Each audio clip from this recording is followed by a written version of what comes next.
Hi folks.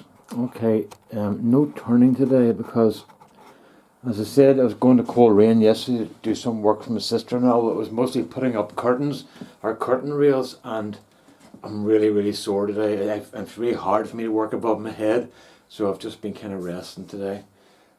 But I wanted to talk about some stuff about this. There's no turning done here, but I'm going to talk about some stuff that I think is worth mentioning. Yesterday, you might remember in the video, I turned the camera that way so you would see, instead of the piece being horizontal, you would see it vertical. And as soon as I saw the video, I realized this is too big. Okay?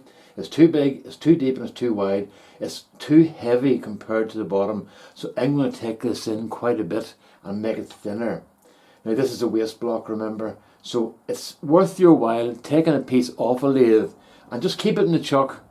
You don't have to take it out of the chuck. Keep it in the chuck so it'll go back on. It'll go back on again properly, and just look at it when it's vertical. Because I don't know if it's just me, but I find it tremendously difficult to work out what a piece looks like when it's horizontal compared to when it's vertical. So I'll show you what I mean. I'm going to take this off. Sean was interested in this, so we'll be coming to this later on. Okay, it's just sitting there at the moment, so that I can do that. So there's what I have a problem with, folks. When the piece is sitting like this in the lathe, I have a problem working out what it looks like when it's going to be vertical. So I routinely take pieces off and set them on the bench, and it gives me a much better perspective and lets me see what's going on. So I've noticed that this ring is just a wee bit too big, so I'm going to take it down a wee bit. This is much too big, so I'm going to make it smaller as well. And I'm going to then put a plug. Now, how do I hold this whenever I take this? I won't be able to keep this on the end when I'm doing the neck. Well, what I'll do is I'll make a plug for the neck so that I can work on the neck and keep this held in one piece. Because whenever I'm working on this when it's horizontal, there are huge cantilever forces here that'll not pull the thing out of the chuck very handy. So you have to be very careful. There's a huge distance from the chuck. It doesn't look like far to somebody who is not a wood turner or has never turned, but that's a big distance from the chuck there, you know, and things start going really badly when you get from here up, you know, so you need to be very careful. So I'll make another type of jam chuck, and I'll show you what it is before I do it and everything, and when it's in to see what I've done, because I've got a wee idea for being able to keep work at the whole neck while I'm supporting it, so it should be interesting. So that's that. So I'm going to stop this and then do the chuck thing. So this chuck is on a revolving center, okay, and it threads on to a dedicated thread that matches the chuck. So if I just take that out, that's what it looks like there, okay. And that's a 1x8 TPI thread, and this comes from Penn State Industries. I will put a link in below the video. It comes from Penn State Industries in America. It's about $40. Now, when I bought it, I think it cost about $45 all in to get it delivered, but I bought mine about 7 or 8, maybe 10 years ago. Now, it doesn't get a whole lot of use, but it is a hugely useful piece of good gear, because I'll show you what you can do here. I should have had this bit ready.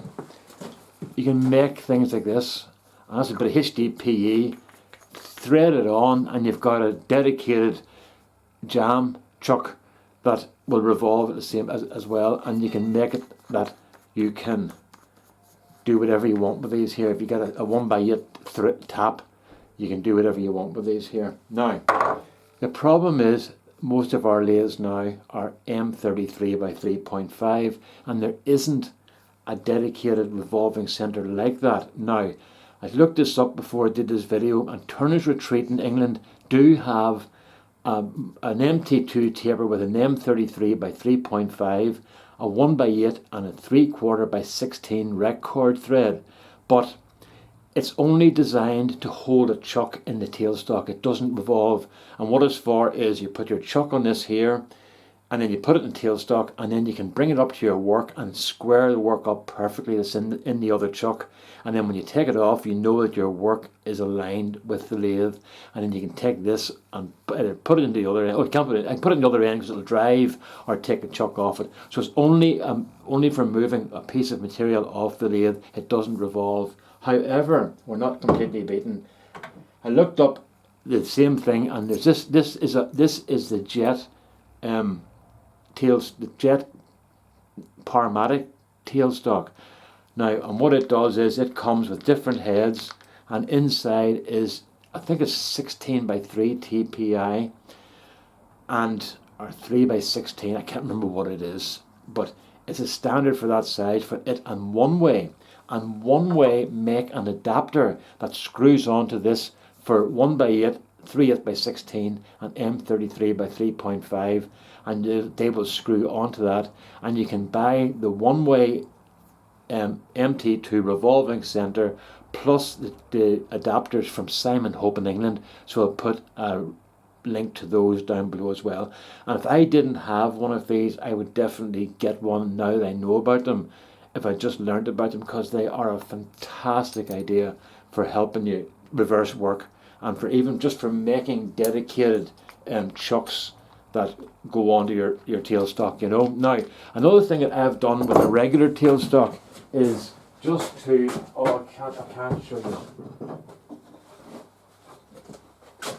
What you can do with your regular tailstock, if you just want to push something up, is just make a little cover for it and push that onto your regular tailstock, and that will spin. So you can use that for holding work as well. If you wanted to hold a wee goblet or something, you could use that. That's actually 4 goblets, this one here. So that will work pretty well. Just hollow out, put that into your headstock, hollow it out, and then turn it round and grab it with the jaws of the chuck. You can maybe see the teeth of the chuck in there where I grabbed it. It doesn't matter, it's only a tool. It's not a finished piece.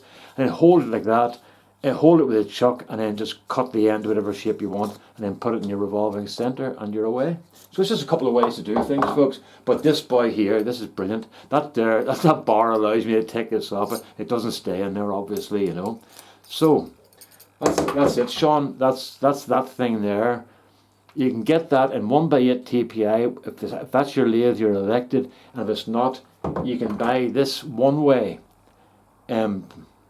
revolving centre plus the adapters, and I'll put that down below. Okay, and I'll put the Penn State link in as well. Bye bye.